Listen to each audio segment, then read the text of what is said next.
वरिहन्तारं नमो सिद्धारं नमो आयर्याणं नमो वज्रायाणं नमो लोये सविसाहूणम्।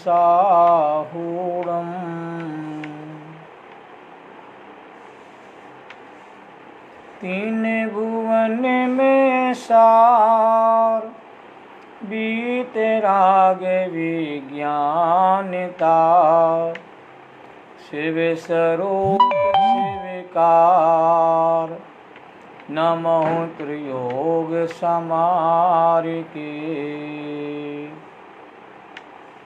सभी साधर्मी जनों को सादर जय जिनेन्द्र। विगत अनेक दिनों से छेढ़ाला ग्रंथ का स्वाध्याय चल रहा है। छेढ़ाला ग्रंथ अपने आप में बहुत महत्वपूर्ण ग्रंथ है। इस ग्रंथ की जितनी भी महिमा गाई जाए वो महिमा अपने आप में बहुत कम है। दौलत राम कवि ने अनेक ग्रंथों का सार निचोड़ इस छेढ़ाला नाम के लघु ग्रंथ में कहते भर दिया है। अनेक लोगों ने इस पर रिसर्च भी की और ये उन्होंने पाया कि 47 बड़े बड़े महान ग्रंथों का जो रहस्य है इस ग्रंथ में कहते हैं सरलता से दौलत राम कवि ने कहते भर दिया है। हमें तो सारे ग्रंथों का सार रहस्य ही कहते मिल गया है। हमें तो मक्खन ही कहते हैं खाने को मिल गया है। ना दूध से दही बनाना पड़ा, ना दही से मक्खन हमें बनाना पड़ा। हमें तो मक्खन ही सीधा मिला है और मक्खन से अब घी बनाने का काम हमें करना होगा। मक्खन से घी निकालने की प्रक्रिया स्वयं के द्वारा संभव है, अन्य किसी के द्वारा संभव नहीं है। क्योंकि सारभूत वस्तु को समझ करके, प्रयोजनभूत वस्तुवस्था को समझ करके उसका प्रयोग करना, उसका अनुसरण करना, उसको प्राप्त करने का विधान किसी अन्य के द्वारा संभव नहीं है। आपको भोजन तैयार आपको मिल सकता है, परंतु आपको भोजन को स्वयं ही अपने हाथों से अपने मुख में डालना पड़ेगा और दूसरा व्यक्ति मुख में डाल भी देगा, ये भी कदाचित कभी संभव हो सकता है। परंतु अंदर जो भोजन जाएगा, भोजन को पचाना तो जीव को स्वयं ही पड़ेगा। यदि जीव भोजन को नहीं पचाएगा तो अपच हो जाएगा, बीमारियां खेल लेगी। इसलिए इस ग्रंथ के सार को, रहस्य को हम सबको सुनना भी है, समझना भी है, उसका यथार्थ निर्णय भी करना है और निर्णय करके उसका हमें अपने भीतर कहते हैं प्रयोग भी करना है। क्योंकि हमारे यहाँ बहुत महत्वपूर्ण बात कही है कि धर्म परिभाषा नहीं, धर्म प्रयोग है और जीवन उसकी प्रयोगशाला है। धर्म परिभाषा नहीं, धर्म प्रयोग है और जीवन उसकी प्रयोगशाला है।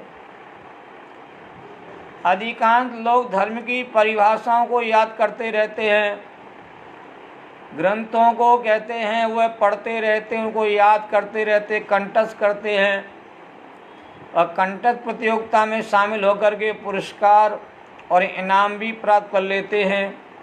ये धर्म नहीं है, धर्म का बहिरंग रूप है। धर्म का अंतरंग रूप तो जो आपने वस्तु स्वभाव रूप धर्म को जाना है, उस धर्म को जब तक हम लोग अंदर में स्वीकार नहीं करेंगे, प्रयोग नहीं करेंगे, उस पर विश्वास नहीं करेंगे, उस पर अमल नहीं करेंगे, तो वास्तव में धर्म का जो असली आनंद है वो हम लोगों को प्राप्त नहीं होता। मैं देख रहा हूँ, लोगों से सुनता रहता हूँ। पंडित जी सुबह उठता हूँ, सामायिक कर लेता हूँ, सुबह उठता हूँ, पाठ कर लेता हूँ, भक्तांबर का पाठ कर लेता हूँ, तत्वासुद का पाठ कर लेता हूँ, और भी अनेकों पाठ में कर लेता हूँ, छेढ़ाला का पाठ भी कर लेता हूँ। उसके बाद मंदिर में जाके हम दर्शन पूजन आदि कर लेते हैं, जाप आदि कर लेते हैं।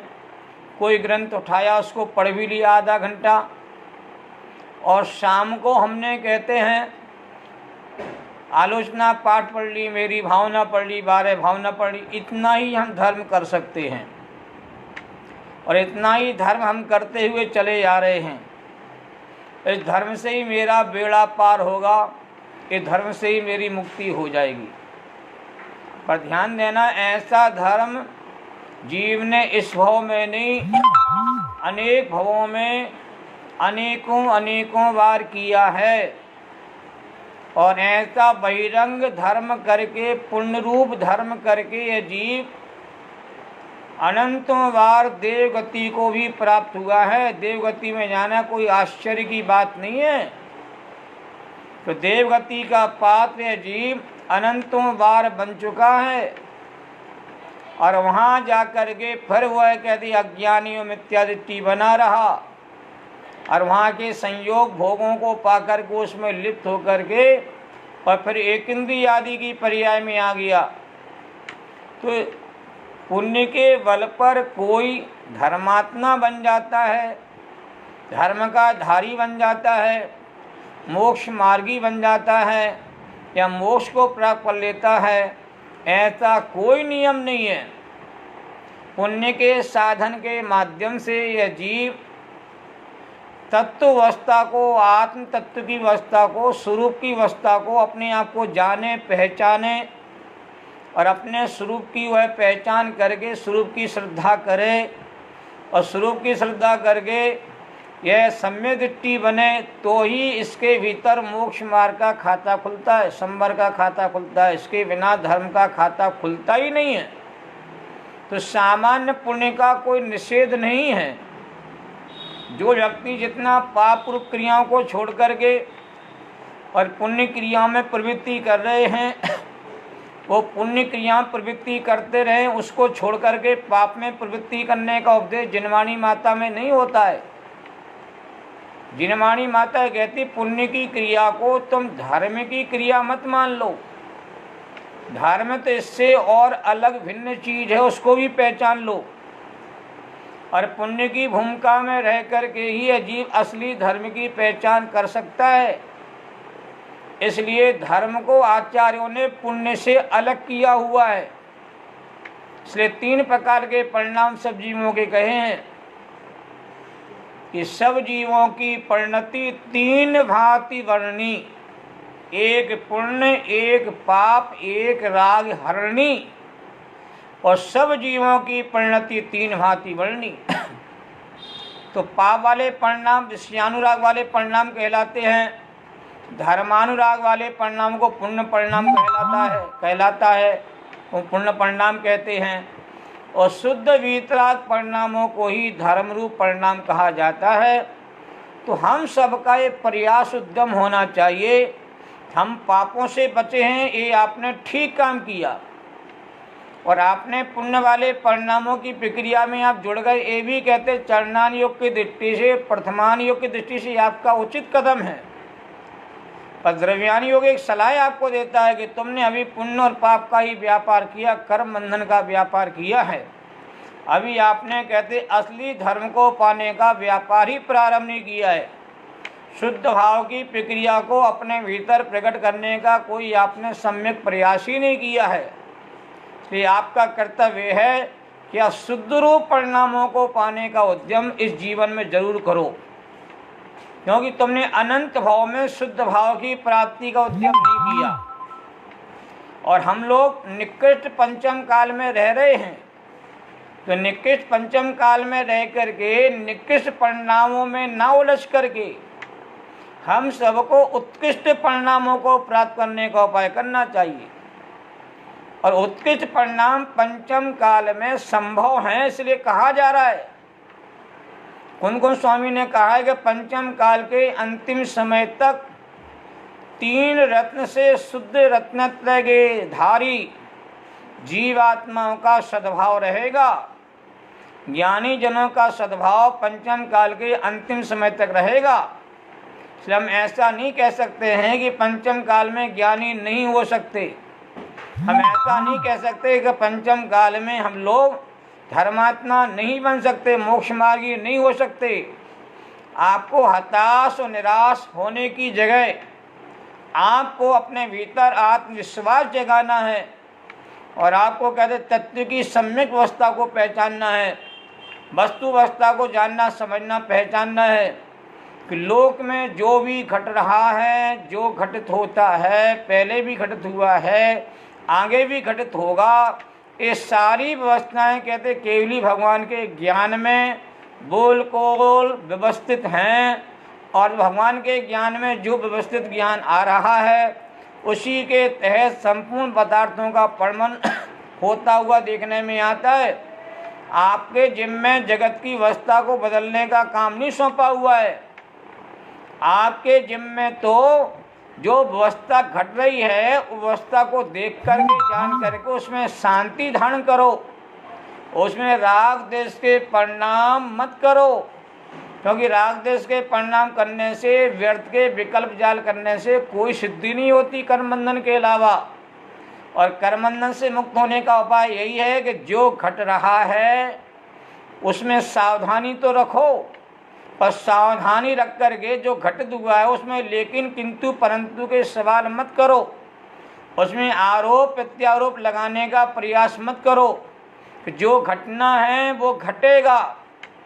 हमारे यहाँ का अनहोनी कभी होती नहीं और होनी कहते कभी टलती नहीं। तो जिस जीवों के जिस प्रकार के पुण्य पाप कर्म की उदय की अवस्था होती है, उन जीवों के साथ अपने अपने कर्म की उदय की अवस्था का सारा हिसाब किताब आपके सामने ही घटित होता हुआ दिखेगा और आप कुछ नहीं कर पाओगे। जो कुछ करने का काम किसी के ऊपर है ही नहीं। परमात्मा भी जगत की अवस्था को बदलने में कहते हैं कारण नहीं बनते हैं, क्योंकि परमात्मा जगत की अवस्था के साक्षी हैं, ज्ञाता दृष्टा हैं। और जगत की अवस्था किस प्रकार से घटना है, घटती है, घटेगी और घटी है आज तक, ये सारी बातें उनके ज्ञान में झलकती हैं, प्रतिबिंबित होती हैं। और व्यवस्था को फेर फार करने का भाव परमात्मा को नहीं आता है, क्योंकि जो भी घटना है वो संसारी जीवों की कर्मोदय की अवस्था के तहत घटना है। और कर्मोदय की अवस्था को सुधारने का कार्य कौन करेगा? कोई दूसरा नहीं करेगा। तो जो कर्म को उदय जिस रूप में फलित होना है उस रूप में फलित होंगे। आप उसके परिणाम को देख करके जान करके उससे विरक्त होने की कोशिश करिए, उससे जुड़ने की कोशिश मत करिए। अनासक्त योगी को ही योगी माना गया। अब सारी दुनिया के सारे धर्म ग्रंथों में अनासक्त योगी की बड़ी प्रशंसा की गई है कि जो संसार की अवस्था में आसक्त नहीं होता है, अनासक्त रहता है, उदासीन रहता है, विरक्त रहता है, साक्षी भूत रहता है, ज्ञाता अधिष्ठा रहता है, वही तो योगी है। और जो योगी है वही तो कहते आगे जाकर कहते परम योगी बनता है, वही तो परमात्मा बनता है। अब ये प्रक्रिया जितने सरलता से मैंने आपको कह दी है, बता दी है और आपने सुन ली है, इस अवस्था को अपने जीवन में फॉलो करना उतना ही कठिन काम है, क्योंकि हमारे जीवन मिथ्यात्व का जहर साथ में चला आ रहा है। और मिथ्यात्व कसाय के परिणाम अनादि काल से कहते चले आने के कारण से और मिथ्या कसाय के परिणामों में लीन तल्लीन होने के कारण से हमारी बुद्धि उल्टी हो जाती है, हमारा सोच गलत हो जाती है और मेरी सोच और बुद्धि के हिसाब से काम नहीं होता है, तो हमारे भीतर निरंतर कसाय के परिणाम होना चालू हो जाते हैं, राग द्वेष के परिणाम होना चालू हो जाते हैं। फिर कहता है मैं जो चाहूँ वो करूँगा, मैं किसी की नहीं चलने दूँगा, मैं अपनी ही बात चलाऊँगा। इस प्रकार के अहंकार के परिणामों को प्राप्त होता, पर चलती वस्तु अवस्था में किसी की नहीं है।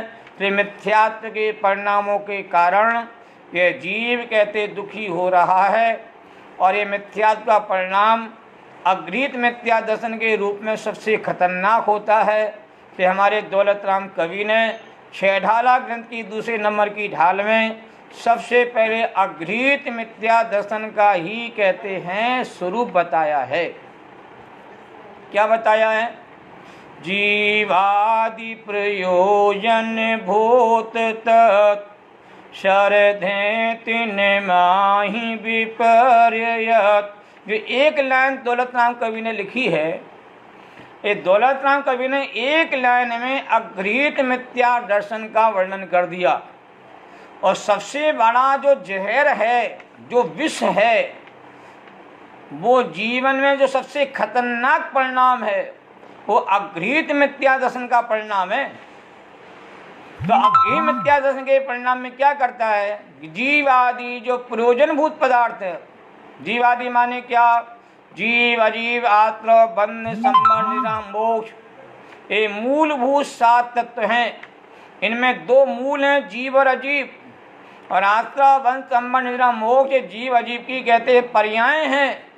और जब तक हम 7 तत्व की यथार्थ सम्यक व्यवस्था को नहीं जानेंगे, नहीं पहचानेंगे, उस पर यकीन हमारा सम्यक रूप में नहीं होगा, तब तक हमारे भीतर कहते हैं अघृत मिथ्यात्व का जहर अंदर बैठा रहेगा। और ये जहर ऐसा है, विष ऐसा है जो आपको विष जैसा लगेगा नहीं। ये जहर ऐसा है जो अंदर में कहते मजबूत होता रहता है, पुष्ट होता रहता है। और हम समझते हम तो ठीक ठाक है, हम तो धर्म कर रहे हैं, पूजा पाठ कर रहे हैं, अभिषेक भी कर रहे हैं, योगा भी कर रहे हैं, सब कुछ कर रहे हैं, शाम को भी भगवान की भक्ति कर लेते हैं, मेरा जीवन तो धर्मात्मा का जीवन हो गया है। पर अंदर में शुभ क्रियाओं में धर्म मानने का अपराध, ये अपराध हमसे आज तक कभी छूट नहीं पाया। पुण्य क्रियाएं तो चलती हैं जब तक जीव वीतरागी पूर्णता को प्राप्त नहीं हो जाता, पूर्ण वीतरागी नहीं हो जाता, तब तक शुभ क्रियाएं चलती है। पर ज्ञानी धर्मात्मा जीव पुण्य की क्रिया को पुण्य ही जानते हैं, उसे आश्रय और बंध का परिणाम जानते हैं, उसे संबर का परिणाम नहीं जानते हैं। शुद्ध भाव ही संबर, ऐसा भेद ज्ञान ज्ञानी को आश्रय और संबर में निरंतर बना रहता है। और ऐसा भेद ज्ञान बना रहने पर भी वह जीव कहते हैं संबर की ओर उसका उद्यम चलता है।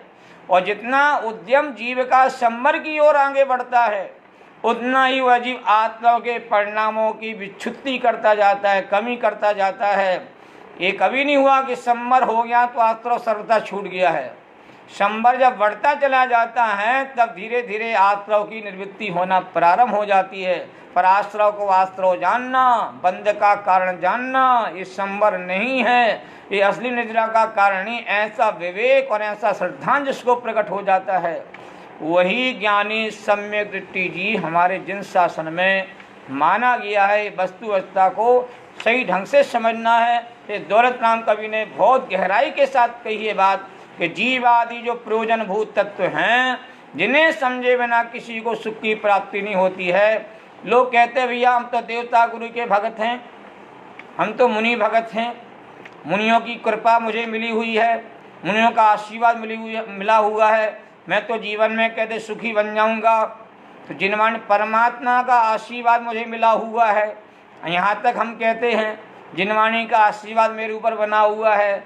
सबका आशीर्वाद मिलने के बावजूद भी भाई साहब आपको जीवादि 7 तत्वों की सच्ची श्रद्धा नहीं होगी तो मिथ्या दृष्टि कहलाओगे। एक तो कोई परमात्मा किसी को आशीर्वाद देते नहीं, आशीर्वाद देने के लिए रागी होना जरूरी है, और रागी होंगे तो वीतरागी सिद्ध नहीं हो पाएंगे। इसलिए परमात्मा की भक्ति करना यही आशीर्वाद है। मुनिराजों की वीतराग परिणति को देख करके वीतरागी बनने की भावना हमारे चित्त में होना, यही मुनिराजों का आशीर्वाद है। जिनवाणी को पढ़ करके समझ करके जीवादि 7 तत्वों की सच्ची श्रद्धा का हो जाना, प्रकट हो जाना, यही जिनवाणी का आशीर्वाद है। आशीर्वाद ये नहीं होता कि वो हमारा काम कर देंगे या वो हमारे काम करने वाले हैं। एक कर्तृत्व के रूप में आशीर्वाद स्वीकार करोगे तो मिथ्या बुद्धि काम करेगी। आशीर्वाद तो एक आपके आत्मविश्वास को जगाने का एक शब्द मात्र अकेला है। सारा कार्य तो आपको अपने भीतर स्वयं ही करना है, और सारा काम अपने आप नहीं करोगे तो आपका काम कोई करेगा ही नहीं। कि जिन धर्म वीतराग धर्म ऐसा है जो आपके लिए ही कहते हैं करने योग्य कार्य है, ये धर्म की प्राप्ति किसी दूसरे के द्वारा नहीं होती है। दूसरा व्यक्ति आपको बता सकता है, समझा सकता है। धर्म को बताने में, समझाने में दूसरे लोग निमित्त हो सकते हैं, पर धर्म को समझना तो आपको ही पड़ेगा ना। जीवादि सातों तत्वों की सच्ची समझ तो आपको ही अपने भीतर पैदा करना पड़ेगी। जिस तत्व का जो स्वभाव है, स्वरूप है, वो आपको समझनी पड़ेगा और समझ करके आपको माननी पड़ेगा। मान के आपको विश्वास अंदर पैदा करना पड़ेगा और उसी प्रकार का अनुभव करना पड़ेगा। सारा कार्य कहते आपको ही करना। आपका उपादान सोया पड़ा हुआ है, आपको अपने उपादान को जगाना है। आपके उपादान को जगाने में देवता गुरु निमित्त के रूप में कहे जाते हैं, और निमित्त के रूप में कब माने जाते बता सकता कोई? निमित्त रूप में जब ही मान, जब आपका उपादान जागता है और आप अपना काम करने के लिए सक्षम होते हैं और आपका कार्य होता है, हो जाता है, तब देवता गुरु को निमित्त कहा जाता है। जब तक कार्य नहीं होता है तब तक निमित्त की संज्ञा भी नहीं मिलती है। तो आप जब तत्व श्रद्धानी बन जाते हो, तत्व ज्ञानी बन जाते हो, तब ये कहने में आता है कि वीतराग देवसात गुरु के निमित्त से मुझे तत्वों का सम्यक बोध हुआ है। ये निमित्त पर जो आरोप आता है वो जब ही आता है जब आपके भीतर कार्य होता। बिना कार्य के निमित्त को बहुमान स्थान नहीं दिया जाता है। अब किसी के माध्यम से हमारे बेटी की शादी हो जाए, बेटी की शादी हो जाए, तो जब शादी हो जाती है तब भाई साहब आपके कारण से हमारा ये संबंध हो गया, आप नहीं बताते संबंध नहीं होता। तो मैंने सामने वाले को सम्मान दिया, आदर दिया, कब दिया बताइए? तो ये आदर सम्मान हमने जब ही दिया है जब हमारा कार्य संपन्न हुआ है। तो उपादान में कहते कार्य होता है, सोया हुआ उपादान जागता है, तभी निमित्त को निमित्त की संज्ञा दी जाती है और निमित्त को कहते आदर बहुमान दिया जाता है। इसलिए हमें समझना है कि धर्म की प्राप्ति का जो मार्ग है स्वयं के बल पर होगा, इस स्वाधीनता के बल पर होगा, अपने बल पर होगा। किसी की कृपा से धर्म होने की प्रक्रिया जिनागम में नहीं है। यदि ऐसा होता संसार के सारे प्राणी आज मोक्ष में बैठे होते। यदि किसी की कृपा से यदि मेरा धर्म सिद्ध हो जाता है, यदि ऐसा माना जावे तो सारे धर्मात्मा होते, कोई कहते संसारी प्राणी नहीं रहता। इसलिए दौलत राम कवि कर जीवादि सातों तत्वों का समीचीन श्रद्धान करने से ही तुम्हारा तत्श्रद्धा निर्मल होगा और तुम्हारा अभीत मिथ्यासन छूट जाएगा।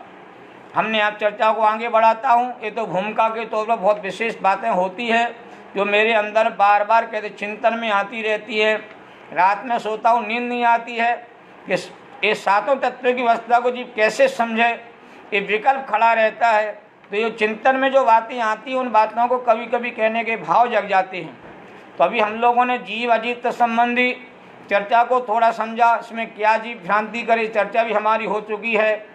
उसके बाद आश्रय जो तत्व है वह आकुलता रूप है, व्याकुलता रूप है, प्रकट दुख रूप है। पर ये प्राणी कहते आकुलता के आश्रय के परिणाम को आकुलता का परिणाम नहीं जानता है, इसको अच्छा परिणाम जानता है। इसलिए रागादि भाव का सेवन करता रहता है, उसमें सुख मानता रहता है। ये जीव की बहुत बड़ी भ्रांति कहते जीव की चल रही है।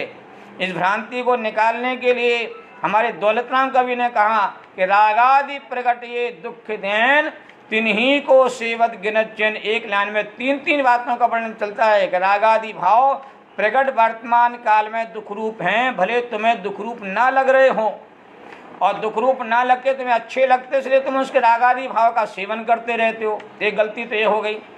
दूसरी गलती क्या करते हो, उसमें आप आनंद मानते रहे, सुख मानते रहते हो, डबल गलती कर दी आपने। एक तो राग भाव होना ये जीव की गलती है, चात्र मोहिनी संबंधी, और राग में राग करना ये कहते हैं दर्शन मोह संबंधी गलती हो जाती है, श्रद्धा का दोष हो जाता है। जब राग में सुख मानता है, राग में आनंद मानना ये श्रद्धा का दोष है, और राग भाव का होना ये चात्र का दोष है, और राग भाव दुख रूप परिणाम है, ये राग भाव का यथार्थ ज्ञान है। ये तीन बातें यहाँ पर कहते हैं, बहुत विस्तार से कहते समझाई हमने, उनका चर्चा पढ़ने की है। आगे बंध तत्व की चर्चा आती है कि शुभ और अशुभ दोनों परिणाम ही बंध रूप परिणाम हैं। ये दोनों ही बंधन के हेतु हैं, दोनों ही बेड़ियां हैं। एक लोहे की है, एक सोने की बेड़ी है, और दोनों के बंध का जब फल आता है तो बंध के फल में संसारी प्राणी क्या करता है, एक में रति और एक में अरति करता है, एक में राग करता है, एक में द्वेष करता है। कि राग द्वेष करना पुण्य पाप के फल में इच्छार्थ का दोष है, और पुण्य पाप के फल में यह जीव अपने निज पद को, चेतन पद को भुला देता है, भूल जाता है, और पुण्य के फल में मस्त हो जाता, तल्लीन हो जाता है, उस फल को अच्छा भला मानता है। इस श्रद्धा का दोष है, ये श्रद्धा की विपरीतता है, अभिप्राय की विपरीतता है। पहले इसको छोड़ना जरूरी है, पहले श्रद्धा का दोष छूटता है, ध्यान देना। अब बाद में कहते हैं चार संबंधी दोष की निवृत्ति होती है। जब श्रद्धा का दोष छूट जाता है तब यह जीव कहते हैं सम्यक दृष्टि बन जाता है। जब चाहत के दोष आपके छूट जाते हैं तभी वह जीव कहते हैं वीतरागता को प्राप्त करने का वह सच्चा अधिकारी बन जाता है। इस प्रकार से दौलत राम कवि ने श्रद्धा का दोषी बताया, छात्र का दोषी बताया, और प्रत्येक कहते हैं तत्व का स्वरूप क्या है, ये बात भी उन्होंने सामने रखी है। उसके बाद उन्होंने संवर तत्व के बारे में जीव को ज्ञान कराया कि संवर तत्व है कैसा, कि संवर से ही मोक्ष मार्ग प्रकट होता है, संवर से ही यह जीव अंतरात्मा बनता है, संवर तत्व के होने पर सम्यक दृष्टि ज्ञानी बन जाता है। और संवर के कारण क्या हैं, हेतु क्या हैं, तो ये आचार्य देव ने तत्वासूत्र में तो ये कह दिया कि आत्माओं के निरोध हो जाने का नाम संवर है, और शुभाशुभ कर्म के आत्माओं के निरोध होने का नाम संवर है, और यही संवर जीव के लिए मुक्ति का कारण बनता है।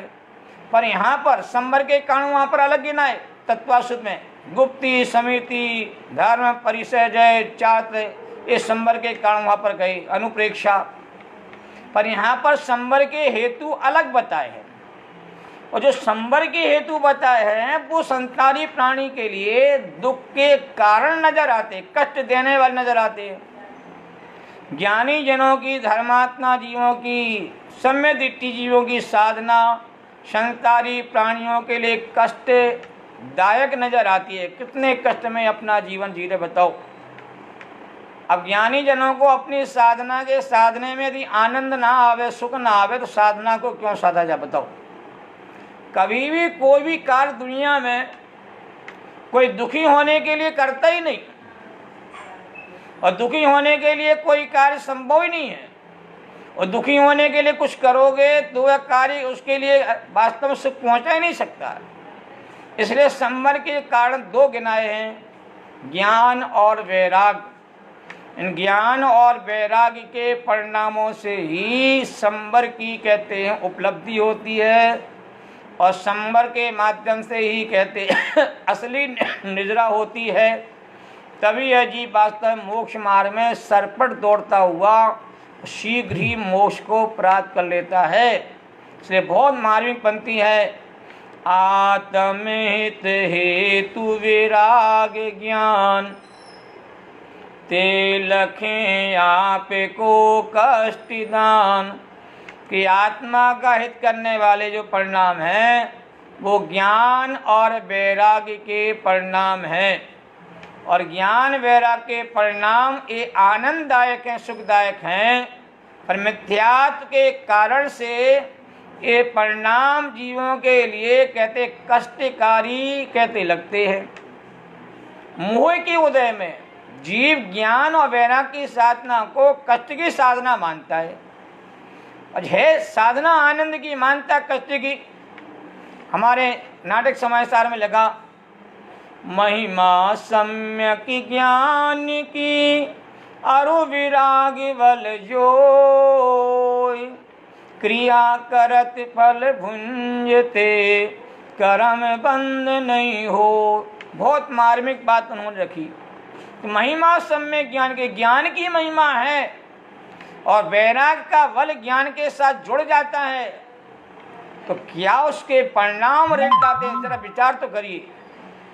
तो क्रिया करत फल भुंजते कर्म बंध नहीं होए। जो सम्यक ज्ञानी हैं, जो वैराग्य को प्राप्त हो गए हैं, क्रिया करते हुए भी उसके फल को भोगते हुए दिखाई देने पर भी उन जीवों को कर्म का बंध नहीं होता। भरत चक्रवर्ती इसके साक्षात उदाहरण है। चौथे गुणस्नान में क्षायक सम्यदिति जीव थे, वो क्रियाएं संसार की करते हुए दिखने में आ रहे थे, पर अंदर में सम्यक ज्ञान और वैराग का बल उनके साथ था, इसलिए कहते हैं उन्हें कर्म बंधन नहीं हो रहा था। कौन सा कर्म बंधन? मिथ्यात्व वाला कर्म बंधन नहीं हो रहा था। और सभी कर्म के बंधन में मिथ्यात्व का कर्म बंधन सबसे कहते हैं जटिल माना जाता है, सबसे बड़ा माना जाता है।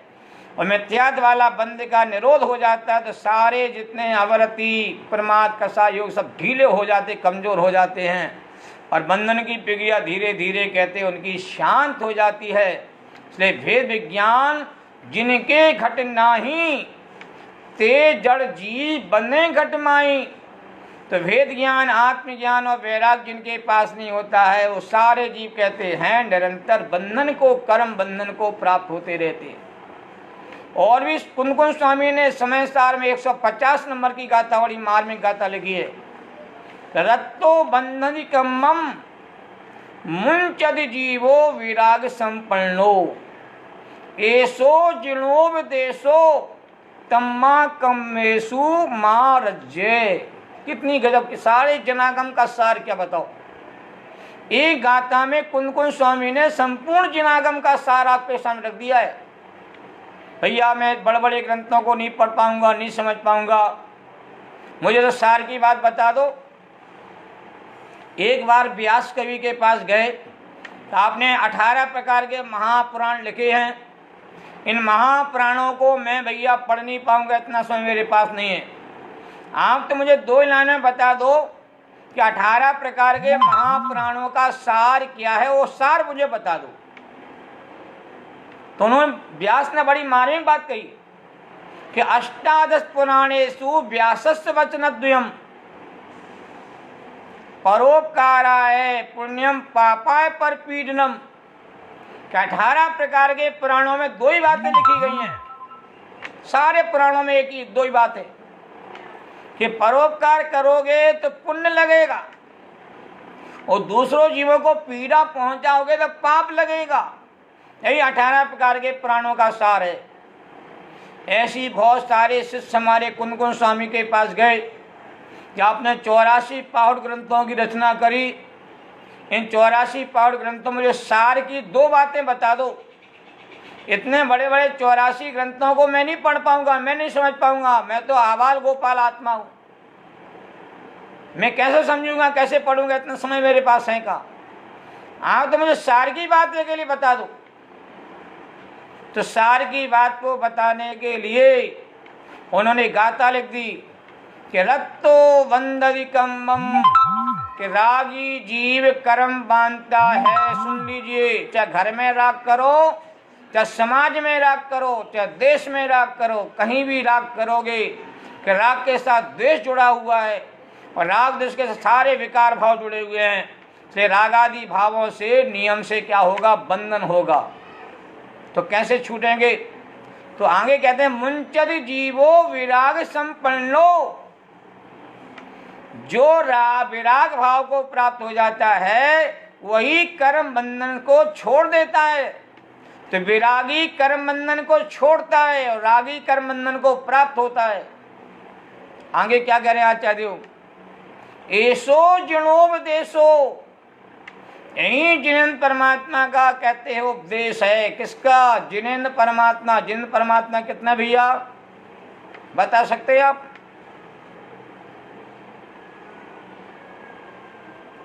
कितने जिनेन्द्र परमात्मा है? कहते हैं जो अनंत अवस्था को प्राप्त परमात्मा है 8,56,502। ये संख्या 13 में गुणोत्तरांक संबंधी आती है।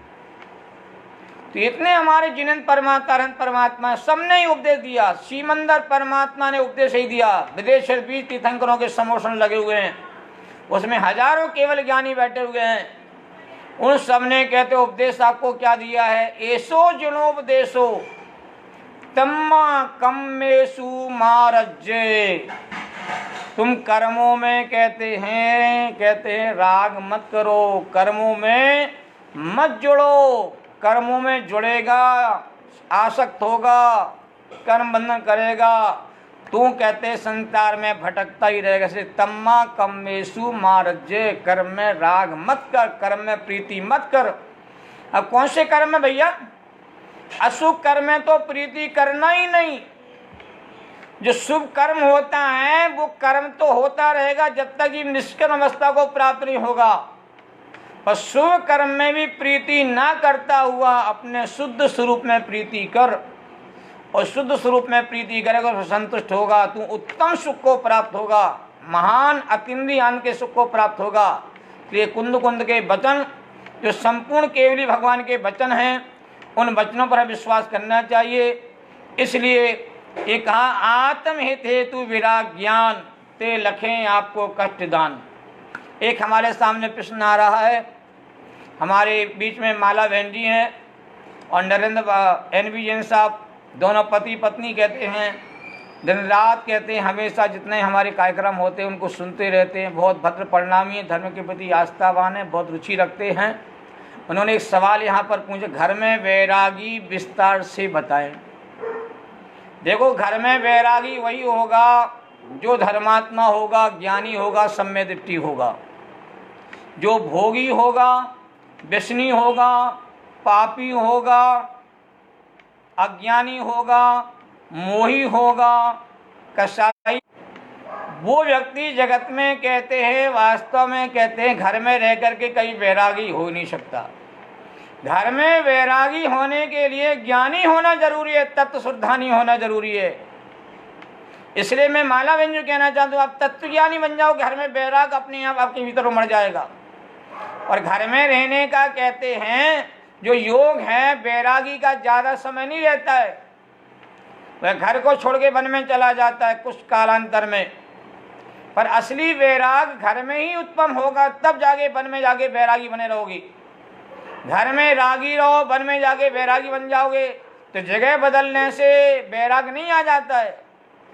अंदर के परिणामों को बदलने से, अपने परिणामों को पावन करने से, अपने परिणामों को शुद्ध करने से, और ज्ञानी धर्मात्मा जीवों की परिणति को देख करके हम लोग कहते हैं वैराग के भाव को घर में रह करके भी प्रारंभ कर सकते हैं। जो घर में वैरागी नहीं हुआ वो बाहर जाके वैरागी क्या होगा? लिखा है, क्या कहा? प्रतिकूलताओं में जो शांत भाव रखना सीख गया, प्रतिकूलताओं में, परेशानियों में, विपरीत परिस्थितियों में जो समता भाव धारण करना सीख गया, वही कहते हैं वास्तव में ज्ञानी होकर के वैरागी हो जाता है।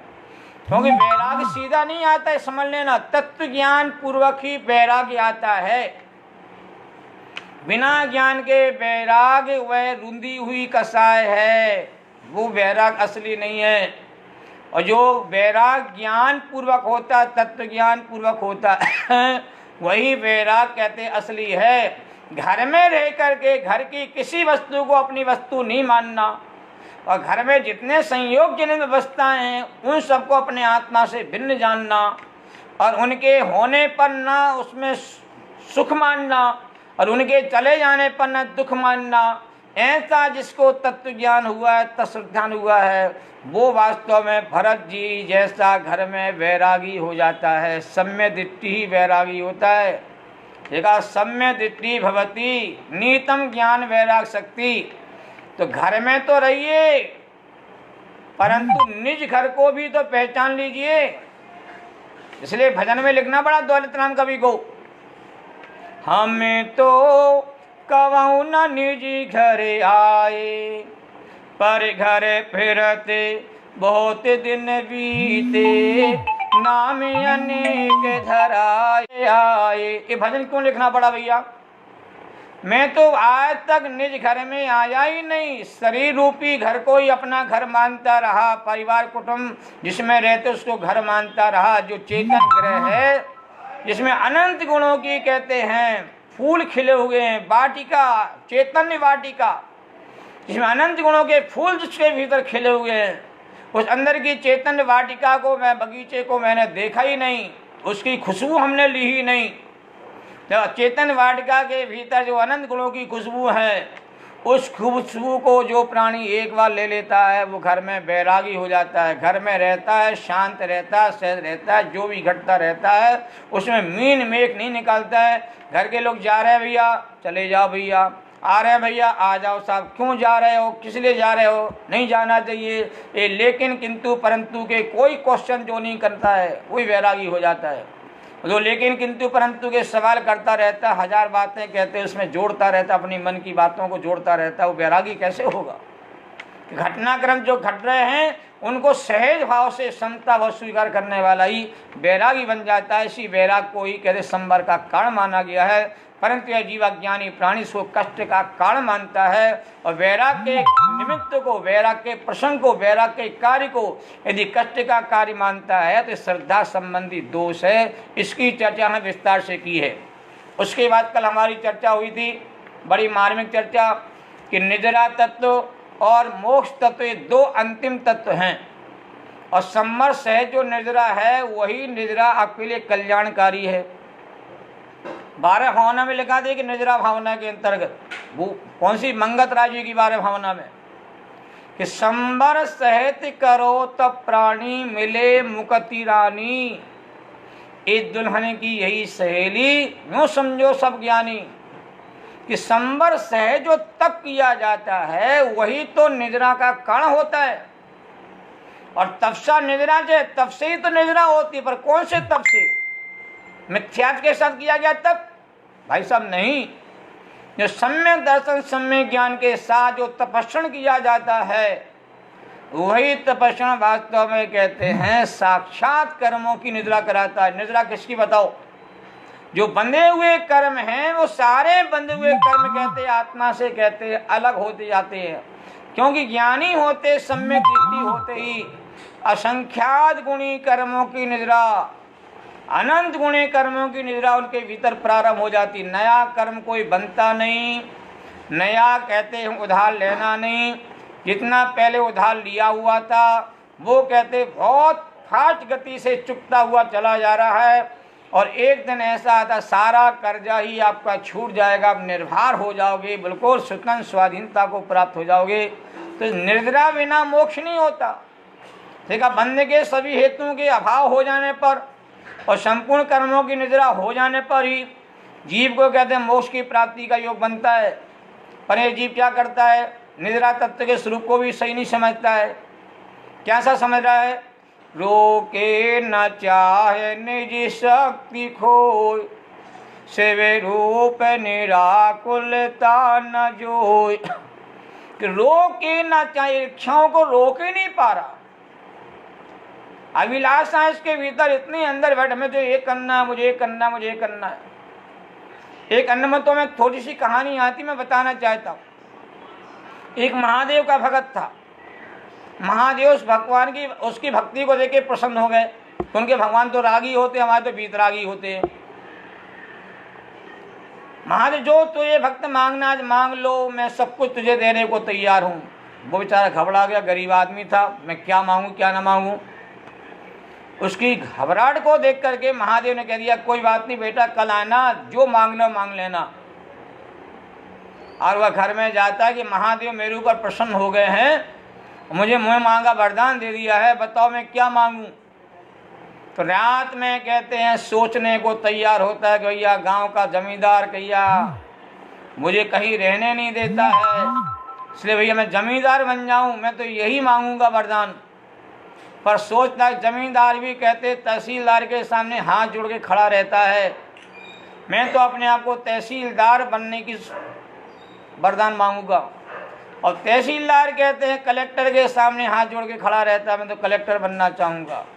और कलेक्टर जो है कहते थोड़ा विचार करता, अरे वो तो मंत्री के सामने हाथ जोड़ के खड़ा रहता है, मैं मंत्री बनना चाहूँगा। और मंत्री जो है कहते मुख्यमंत्री के सामने हाथ जोड़ के खड़ा रहता है, भैया मैं तो मुख्यमंत्री बनना चाहूँगा। और मुख्यमंत्री कहते प्रधानमंत्री के सामने कहते अपने हाथ जोड़ के खड़ा हो जाता है।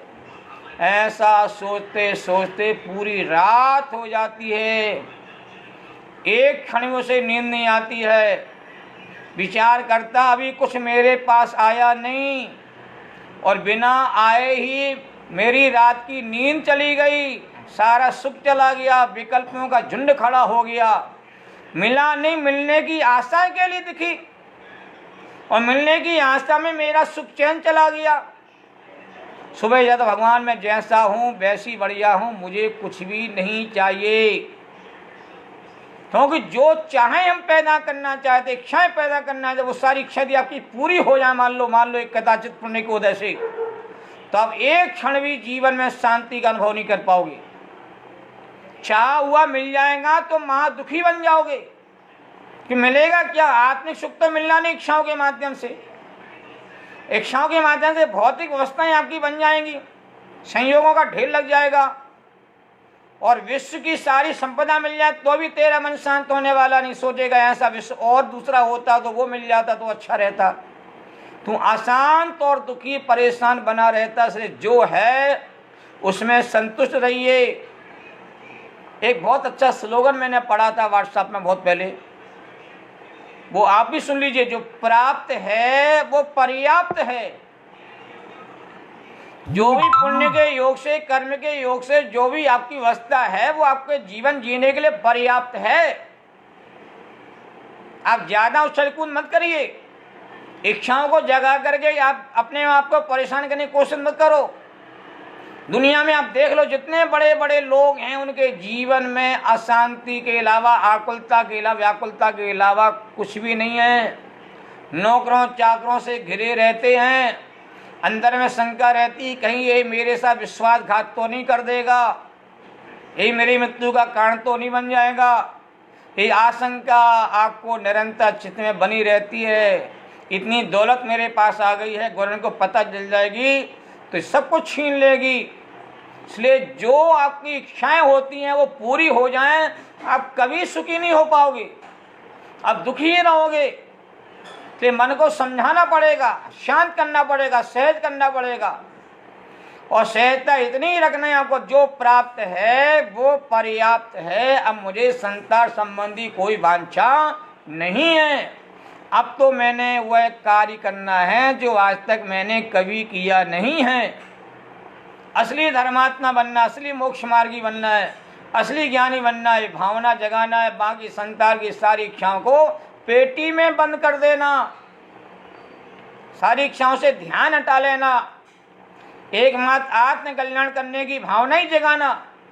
न बुढ़ापा आ जाता फिर भी कहते हैं धन कमाने की इच्छा होती रहती, लालसा नहीं मिटती है।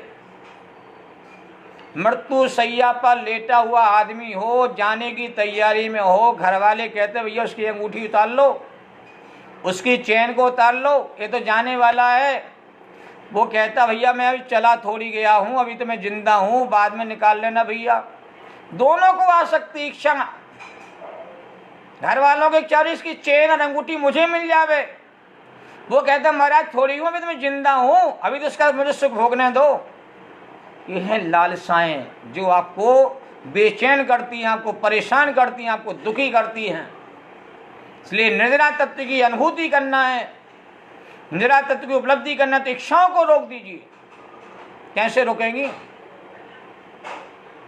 क्या उसका उपाय हो सकता है? तो जिनवाणी माता क्या कहती है, निज शक्ति जो तुम्हारी आत्मा की शक्ति है उसको जान लीजिए कि इच्छाएं होती अभी हैं जब आप आत्मा की शक्ति को भूल जाते हो। कारण क्या दिया बताइए? निज शक्ति खोए आत्मा की शक्ति को जो भूल जाता है, अपने पावर को भूल जाता है, अपनी सामर्थ को भूल जाता है, वही सोचता मैं तो अधूरा हूँ, आधा हूँ, मेरे में तो एक कमी है, तो कमी को पूरा करने के लिए इच्छाएं करता है। और आप समझ लो मैं तो अपने आप में पूरा का पूरा हूँ, मैं तो परिपूर्ण आत्म तत्व हूँ, अनंत गुणों की संपदा मेरे भीतर है, अनंत गुणों का वैभव मेरे भीतर है, मेरे भीतर तो कुछ कमी ही नहीं है, मैं तो अपने आप में पूर्ण परिपूर्ण तत्व हूँ। जब आपके भीतर इस प्रकार का भाव असली रूप में जग जाता है तो सारी इच्छाएं कहते भाग जाती हैं, सारी इच्छाएं पाताल लोक में समा जाती हैं, और आप अनिच्छुक हो जाते, इच्छा रहित हो जाते हो। इच्छा रहित हो जाती हो अपनी आत्मा की शक्ति में लीन तल्लीन होने पर कर्मों की कहते संपूर्ण निद्रा हो जाती है, और वह जीव कहाँ पहुँच जाता है? मोक्ष में कहते हैं सदा काल के लिए वह जीव विराजमान हो जाता है। इसलिए भैया उम्र बढ़ती जावे, लालसा बढ़ती जावे तो जीवन आपका मिथ्या जीवन है।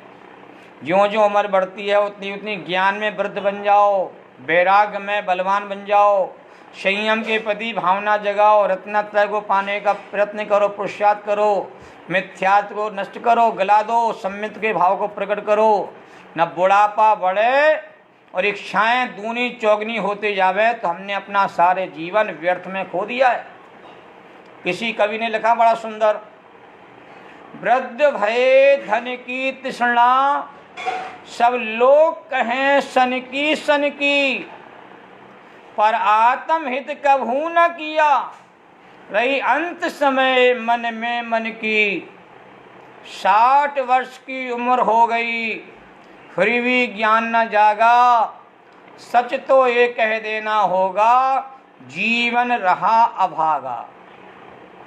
60 साल 65 70 साल हो गए फिर भी कहते हैं जमी कंद नहीं छोड़ा जा रहा, रात्रि भोजन नहीं छोड़ा जा रहा, दुकान पे जाना नहीं छूट पा रहा है, फैक्ट्रियों में जाना नहीं छूट पा रहा है।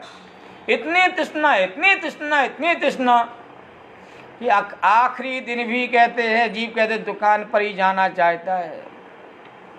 आखिरी दिन में भोगों को ही भोगने की लालसा करता, पार्टीबाजी करना चाहता है।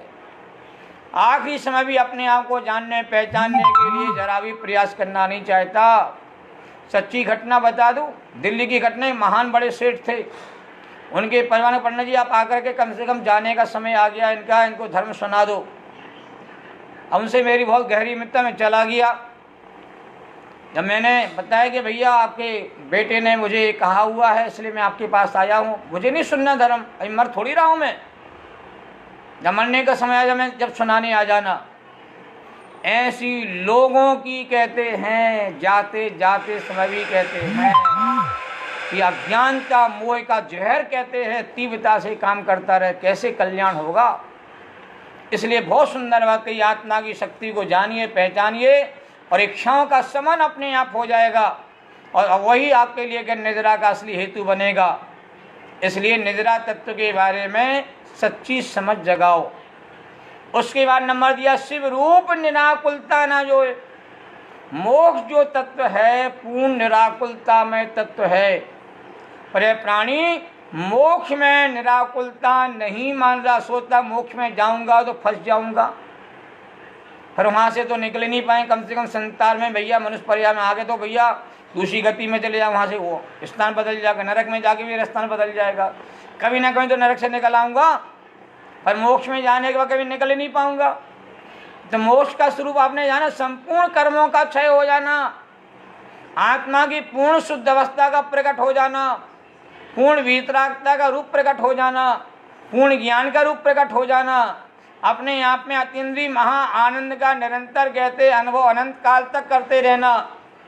इसका नाम मोक्ष, जहाँ आनंद ही आनंद है, जहाँ सुख ही सुख है।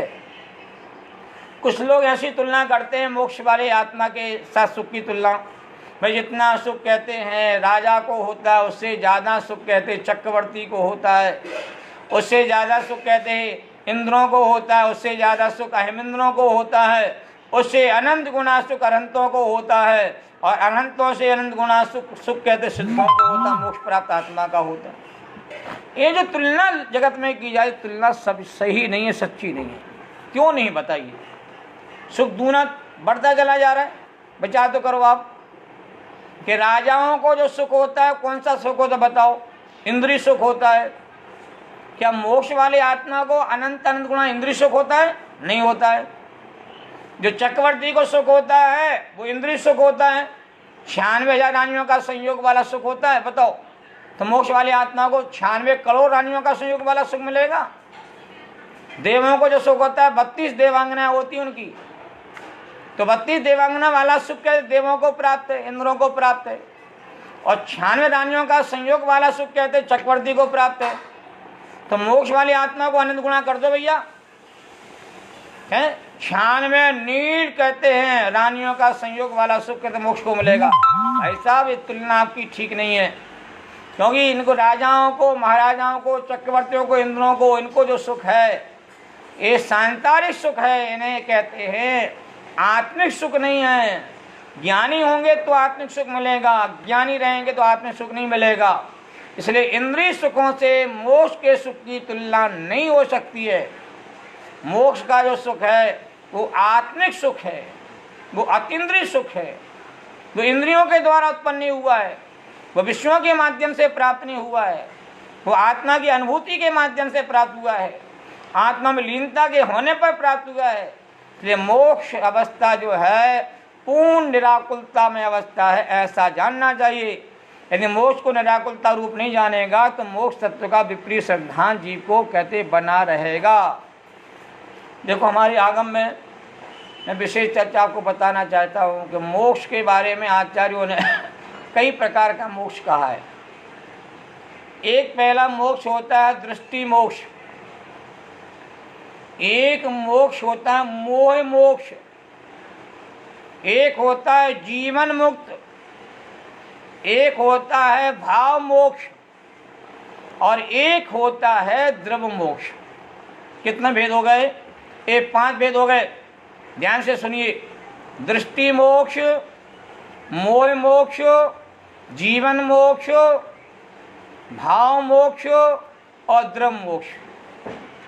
दृष्टि मोक्ष किसको होता है? चौथे गुणतानुवर्ती सम्य दृष्टि जीव को। कैसे होता है? उसकी दृष्टि में मोक्ष को प्राप्त करने का जीवन में लक्ष्य बन गया। अब संसार में मेरा लक्ष्य कुछ भी नहीं रहा, अगर संसार अवस्था को त्यागना चाहता हूँ, जन्म मरण के चक्र से छुटकारा पाना चाहता हूँ, अब मेरे जीवन का लक्ष्य रत्नत्व की प्राप्ति हो गया है और मेरे जीवन का लक्ष्य मोक्ष की प्राप्ति का हो गया। ऐसा जिन्होंने मोक्ष की प्राप्ति का लक्ष्य बना लिया, जिनकी आत्मदृष्टि प्रकट हो जाती है, उनका एकमात्र लक्ष्य कहते कर्म बंधन से मुक्त होना और मोक्ष की प्राप्ति है। अभी मोक्ष हुआ नहीं है पर मोक्ष की दृष्टि हो गई, मोक्ष का लक्ष्य हो गया।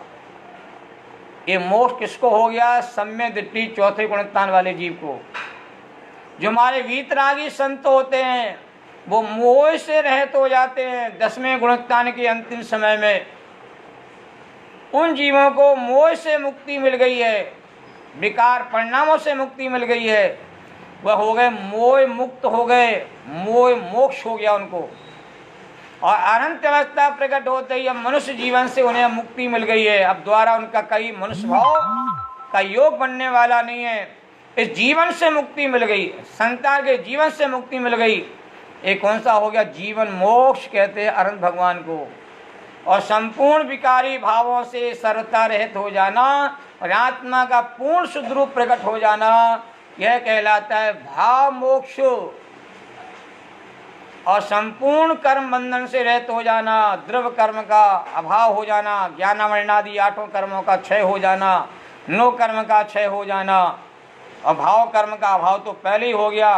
भाव मोक्ष के होने पर तब जाकर के जीव कहते हैं असली मोक्ष को प्राप्त करता है और सिद्धालय में जाकर के अनंत काल के लिए अचल रूप में कहते हैं विराजमान हो जाते हैं। और एक शुद्ध परमात्मा में अनेक सिद्ध परमात्मा विराजमान हो जाए तो किसी भी सिद्ध परमात्मा को महान सुख के भोगने में कभी कोई बाधा कहते खड़ी नहीं होती है। ऐसा महान कहते हैं मोक्ष सुख है, वो निराकुलता में है, वो आकुलता से सर्वता रहित है। तो मोक्ष को पूर्ण निराकुलता में जानना चाहिए। कुछ लोगों की ऐसी धारणा काम करती है। क्या धारणा काम करते हैं? मोक्ष में जाने के बाद और अनंत काल के बाद वह मोक्ष को प्राप्त आत्मा संसार में द्वारा लौट करके आ जाती है। इस प्रकार की बातें भी कुछ लोग कहते हैं, करते हुए दिखने में आते हैं। पर जैन दर्शन ये कहता है जिसको एक बार मोक्ष की प्राप्ति हो गई वह द्वारा कर्म बंधन से कहते हैं जुड़ता ही नहीं। जिस कर्म रूपी बीज को जिसने जला दिया, जिसने नष्ट कर दिया, जो भी जल जाता है वो भी कहते हैं कभी वह अंकुरित नहीं हो सकता है। देखिए धान से छिलका हट जाता है और चावल धवल रूप में प्रकट हो जाता है। उस धवल वाले चावल को खेत में बोया जाए उग नहीं सकता, क्योंकि आपने उसके छिलके को हटा दिया है। तो कर्म रूपी छिलके को जिसने नष्ट कर दिया है और जिसकी आत्मा शुद्धता को प्राप्त हो गई है, वो आत्मा कभी संसार में लौट के नहीं आ सकता। एक प्रश्न मेरे सामने आ रहा है, क्या जीवित रहते हुए किसी प्राणी को मोक्ष की अनुभूति हो सकती है?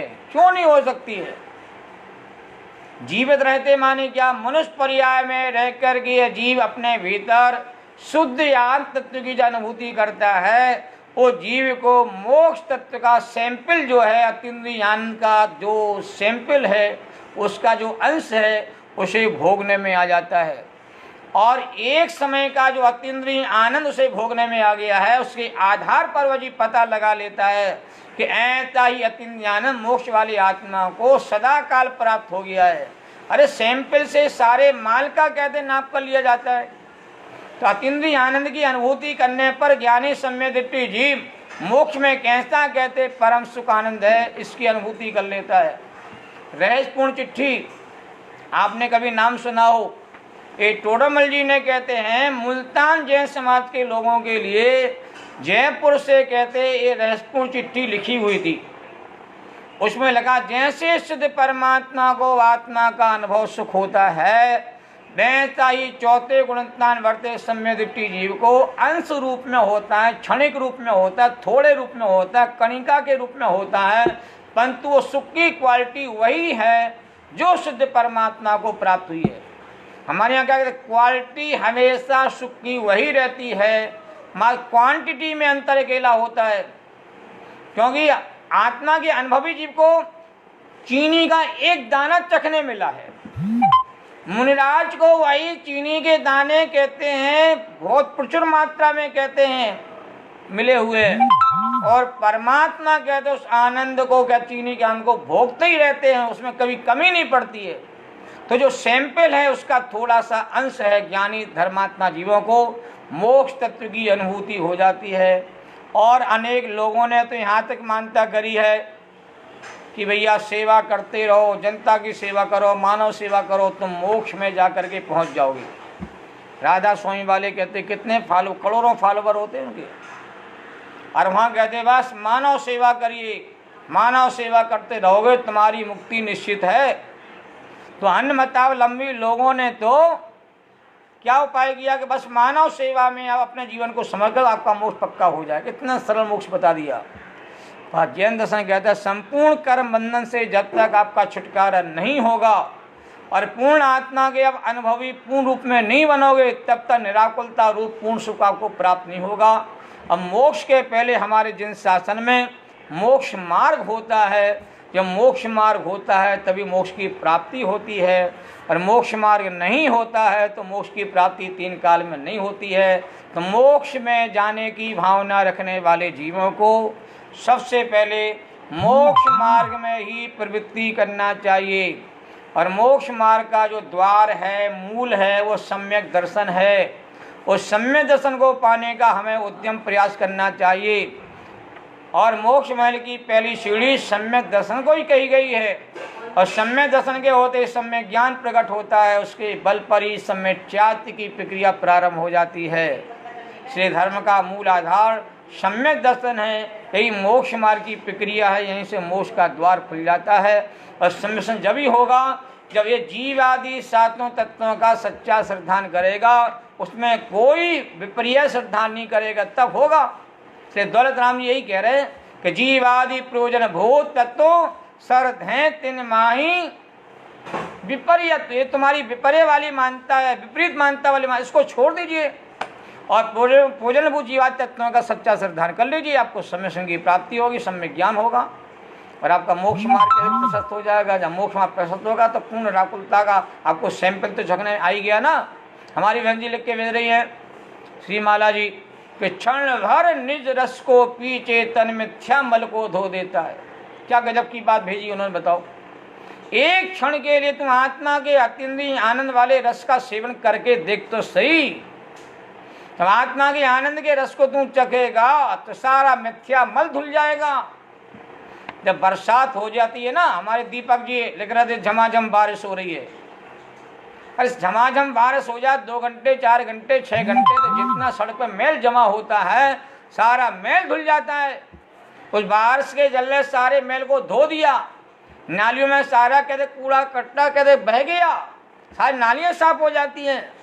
ऐसे भाई साहब एक क्षण के लिए आत्मा के अत्यंती आनंद के रस को पी के देखो तो सही, सारा मिथ्यामल धुल जाता है और आत्मा कहते पूर्ण पावन निर्मलता को, शुद्धता को प्राप्त हो। ऐसी अमृतमयी कहते बात जिनवाणी में आती है।